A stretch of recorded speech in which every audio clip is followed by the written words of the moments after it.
It's Thursday, July 29. This is the news on PBCJ. I'm Gabrielle Thompson. 900,000. That's the target amount of Jamaicans the government wants inoculated with COVID vaccines before October 2021. Health and Wellness Minister Dr. Christopher Tufton says the relevant doses are scheduled for delivery over the next 2 months. He was speaking at a virtual press brief recently. Simone Absalom Gale reports. The Minister of Health and Wellness, Dr. Christopher Tufton, says the vaccination process has been slower than expected. Our vaccination implementation program is focusing on some 65% of our population in order to achieve the levels of protection that we would like as a critical response. And as of Sunday, July 25th, we had administered 302,856 doses. 174,444 first dose and 123,848 second dose of the AstraZeneca vaccine. Dr. Tufton is optimistic that the pace of inoculation will change with the delivery of 1.4 million doses of vaccines over the next few months.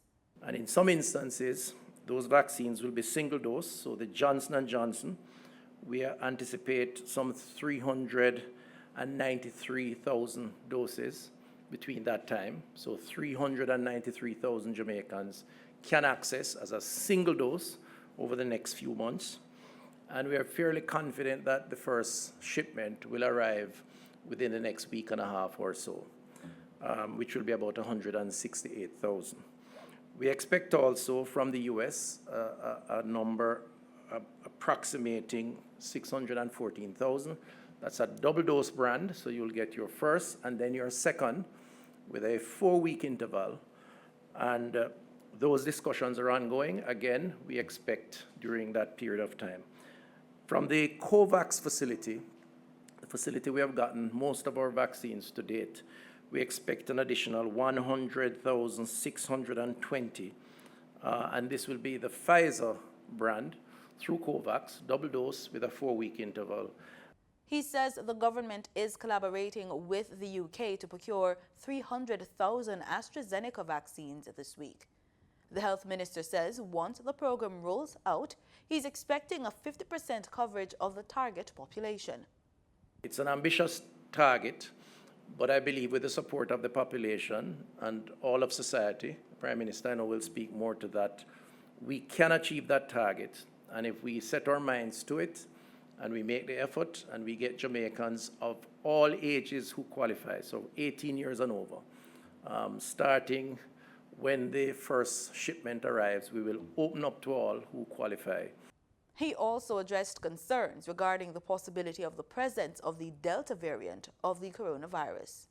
We continue to send tests abroad to determine on strains that are more novel than the original strain. In other words, they spread more rapidly. And the strain of concern clearly is the Delta variant. And we have been testing for this strain. It's now in over 100 countries, particularly in countries that we move to and from fairly frequently, whether as locals or as tourists. In the US, the Delta variant accounts for some 80% of new cases, while in the UK, some 95%. To date, however, we have not seen any Delta strain here. We have sent over 380 samples for genetic sequencing and continue to do so. We have found other strains, but not this particular one. I will say, however, that more recent samples have been sent, are yet to be sent back.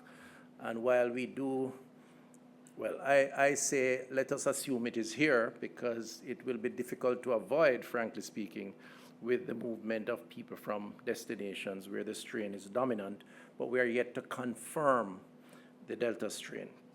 Since the start of the pandemic, there have been several variants of the coronavirus, but according to scientists, the Delta variant seems to be the fastest and most formidable version of the coronavirus that causes COVID-19. For the news on PBCJ, I'm Simone Absalom Gale. Director of Immunization at the World Health Organization, Dr. Kate O'Brien, says research is still being done to ascertain whether a booster shot is needed to increase protection against highly contagious mutations of the coronavirus. Executives from Pfizer, Moderna, and Johnson & Johnson, which makes the 3 COVID vaccines authorized for use in the United States, have all said people would eventually need a booster following their first series of vaccinations. Pfizer's CEO Albert Bourla told CNBC's The Exchange recently that the effectiveness of Pfizer's COVID-19 vaccine steadily declines over time, dropping to about 84% for vaccinated people about 4 to 6 months after getting their second dose. The Women's Center of Jamaica Foundation, WCJF, is set to disperse bursaries and scholarships valued at some $3.9 million to more than 60 parents today, July 29, during the A-Stream Awards ceremony. Minister of Culture, Gender, Entertainment and Sport Olivia Grange will address the virtual function and will name at least 4 of the scholarships in honor of the former chairman of the Board of Directors of the WCJF, Princess Laws.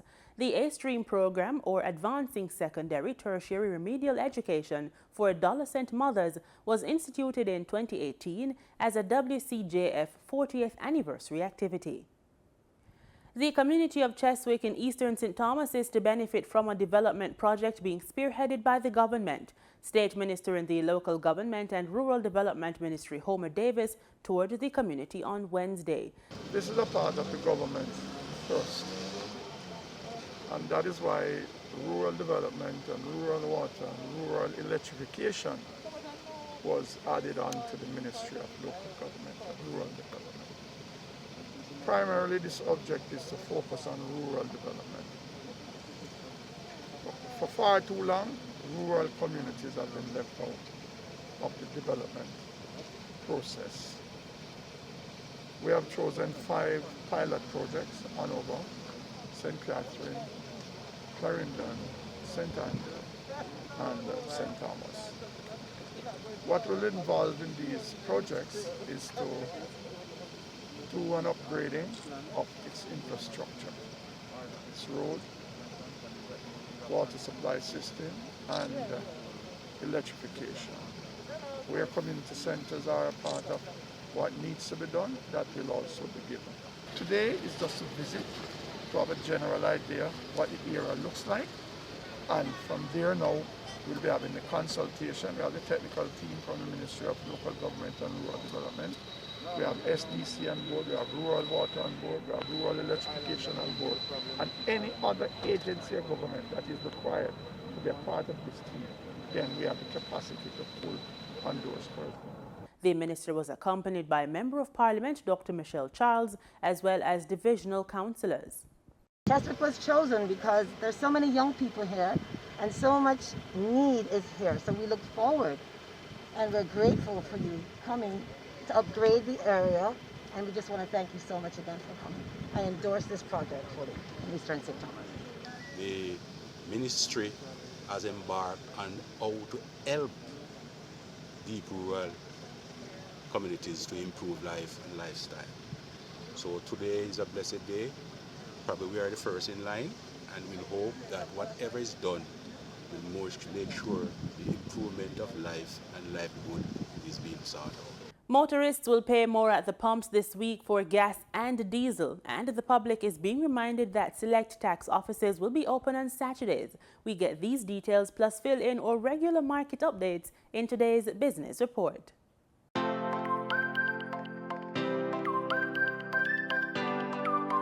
Select tax offices will be open on Saturday, July 31, 2021 and every last Saturday of the month for the remainder of the 2021-22 financial year. The Tax Administration Jamaica TAJ says since its introduction in April, approximately 10,000 payment transactions totaling $106 million has been collected at select locations opened on Saturdays during the 3-month period. The following tax offices will operate this Saturday between the hours of 10 a.m. to 2 p.m. Crossroads, Montego Bay, Mandeville, Savannah Lamar, St. Anne's Bay, Old Harbour. The Portmore Tax Office will continue its weekly Saturday operations with adjusted business hours of 9 a.m. to 2 p.m. The tax authority says operating times may be subject to adjustments resulting from announced curfew hours in keeping with the Disaster Risk Management Act. Persons can make property tax payments and collect printed driver's license cards at any of the listed locations if their application was dropped off there. Taxpayers will also be able to access taxpayer service activities, including processing motor vehicle registration and other motor vehicle transactions, applying for a taxpayer registration number (TRN), dropping off documents for the renewal of their driver's license, and make tax and fee payments, as the tax authority says it continues to provide additional access to its services. Audit and compliance activities will not be available during the Saturday operations. Effective Thursday, July 29, motorists are to pay more at the pumps for gasoline and diesel. According to the latest ex-refinery costs from Petrojam, 87 and 90 octane gasoline will be sold for $155.79 and $163.61 per liter, following increases of $2.43 and $1.91 respectively. Following an increase of $2.59, automotive diesel fuel will be sold for $146.49 per liter, while ultra-low sulfur diesel is up by $3 and is to be sold for $155.86 per liter. Kerosene increased in price by $2.53 and will be sold for $123.67 per liter. Propane liquid petroleum saw a price increase of $2.54 and will be sold for $67.25 per liter. Butane liquid petroleum will be sold for $75.48 per liter after an increase of $1.09. Be on the lookout for price changes as marketing companies and retailers will add their markup to these prices. In Wednesday's trading session, the JSE Combined Index advanced by 3,456 points to close at over 423,000 units. Overall, market activity resulted from trading in 86 stocks, of which 31 advanced, 40 declined, and 15 traded firm. The Junior Market Index declined by 22 points to close at over 3,000 units. Stocks advanced for Caribbean Cement Company Limited, Caribbean Flavors and Fragrances Limited, and Carreras Limited. Stocks declined for 1834 Investments Limited, Barita Investments Limited, and Blue Power Group Limited. Trading firm were 138 Student Living Jamaica, AMG Packaging and Paper Company Limited, and Berger Paints Jamaica Limited.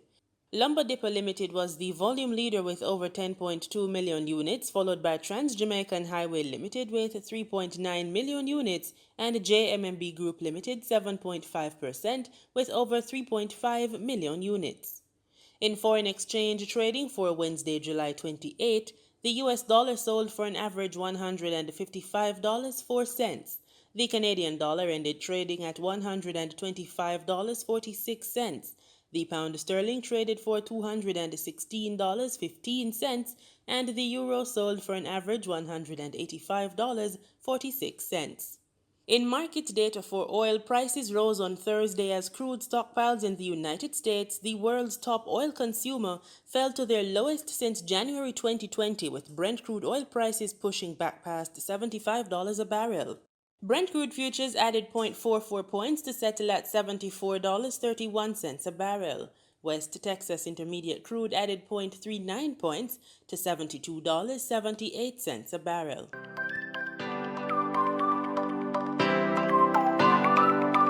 Over now to news from across the region. In St. Lucia, Phillip J. Pierre was sworn into office as Prime Minister on Wednesday, following the St. Lucia Labour Party's victory in the 2021 general elections. Pierre is now the 9th person to hold the office of Prime Minister on the island.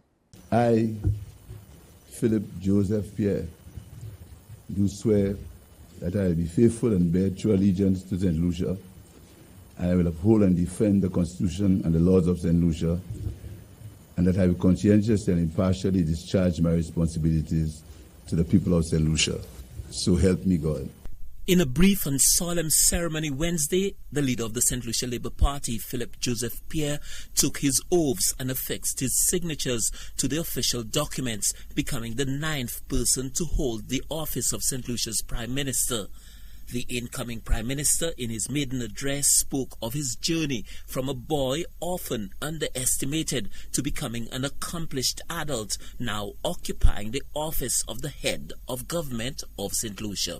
It has been a long and difficult journey, one that began when a child, born to Ogis, a policeman, and Evelyn, a teacher.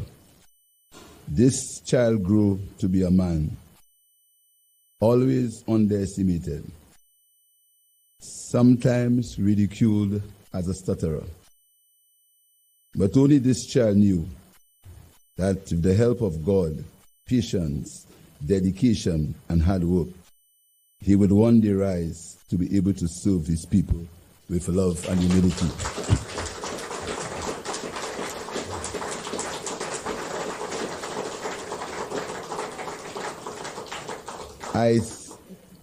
I thank God for carrying me thus far. I shall require divine intervention and guidance in the coming days, and grace in fulfilling the hopes and aspirations for the people of St. Lucia.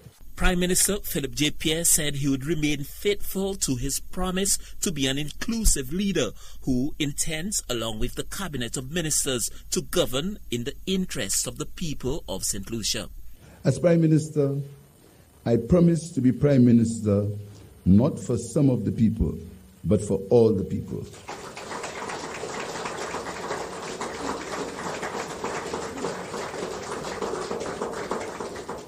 The St. Lucia Labour Party has won the general election. However, we now have to manage an inclusive, equitable, and just society.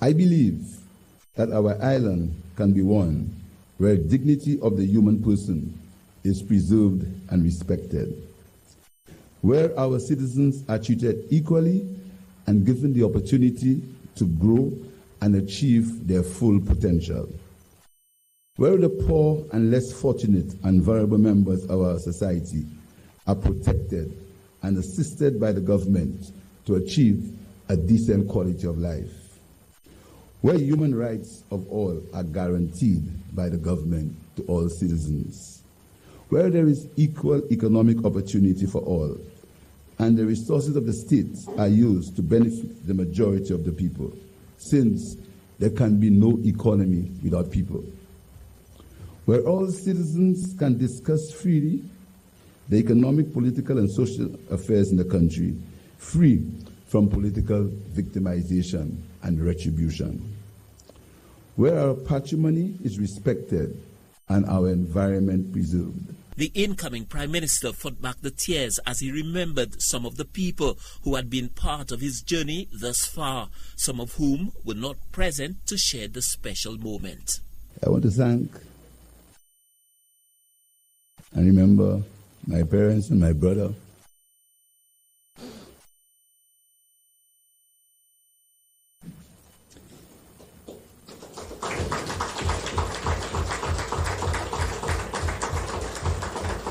The soon-to-be cabinet colleagues, other dignitaries and officials of the St. Lucia Labour Party came to witness what was effectively the changing of the guards, ushering a new team of men and women to take over the affairs of the government of St. Lucia.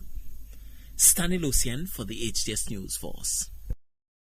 Scores of Cuban medical personnel are assisting Trinidad and Tobago in its COVID-19 fight. The country's Cuban ambassador Tania Diego Elite says her countrymen are standing side by side on the HCU and ICU wards. Terry Ann Brown-Campbell tells us more. In May 2020, with our borders closed, Cuban doctors and nurses began arriving in Trinidad and Tobago to bolster our own medical personnel in fighting the coronavirus.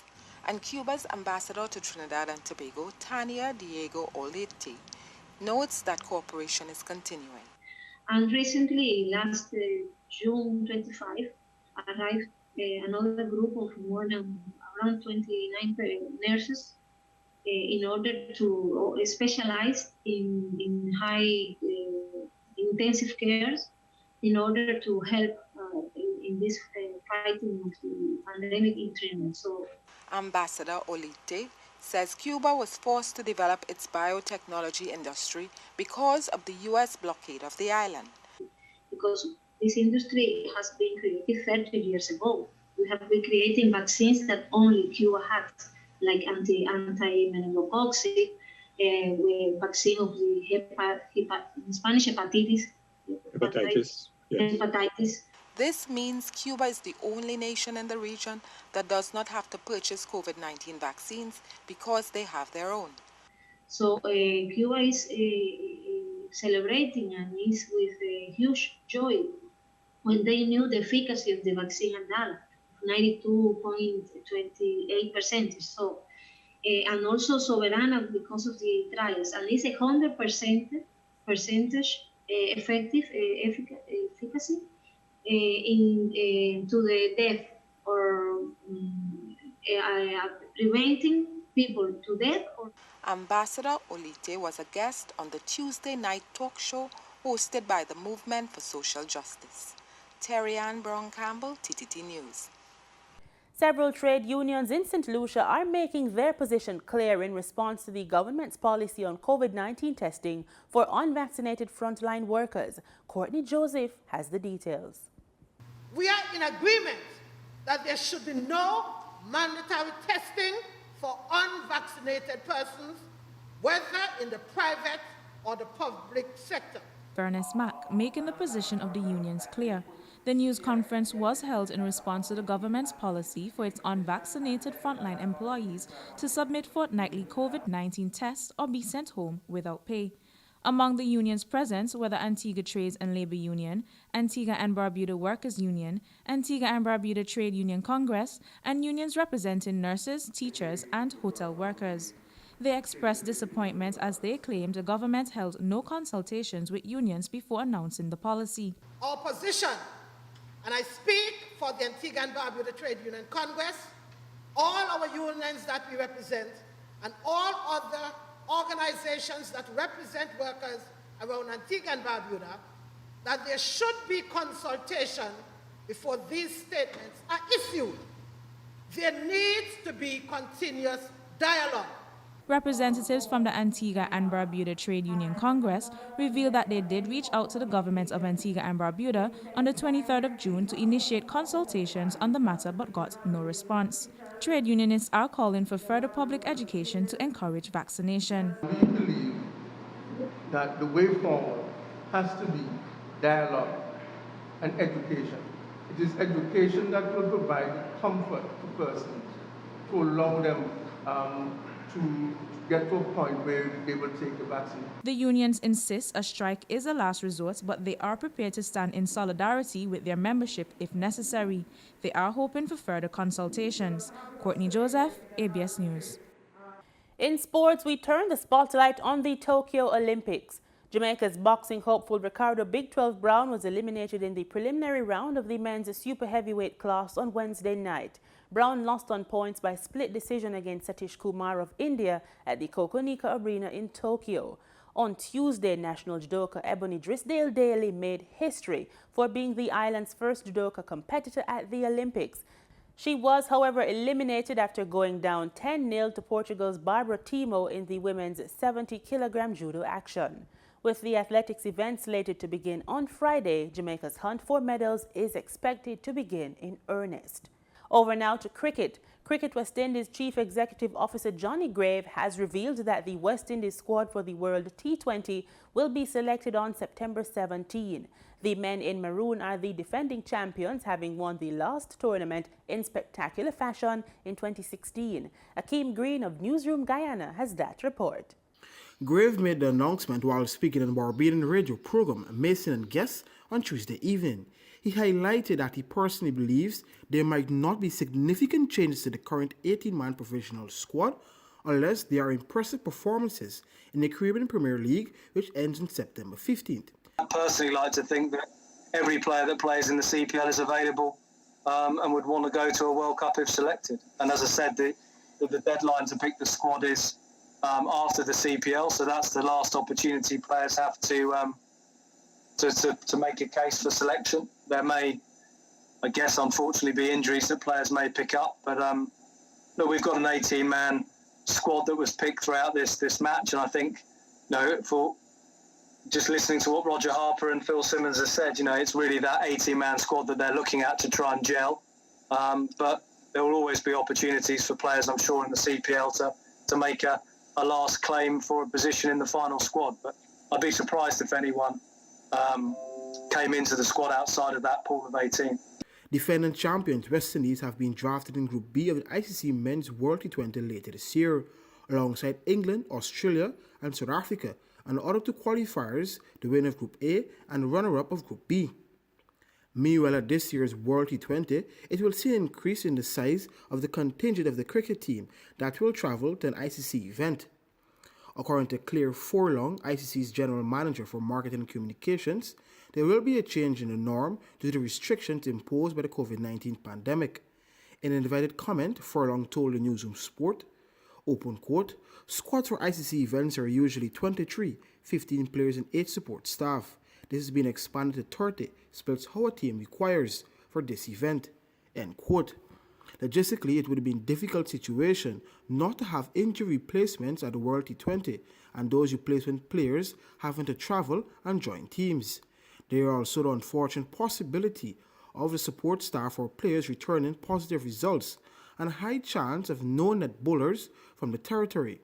The general manager further indicated that those 30 names would have to be submitted to the ICC 30 days from the start of the event. The World T20 was to be held in India, but was shifted to the United Arab Emirates and Oman and will be held from October 17th to November 14th. For the newsroom, Akin Green. And with that, we pull up the stumps on yet another newscast. Join us tomorrow, same time and place, as we do it all over again. Thanks for watching. This is PBCJ, the People's Station.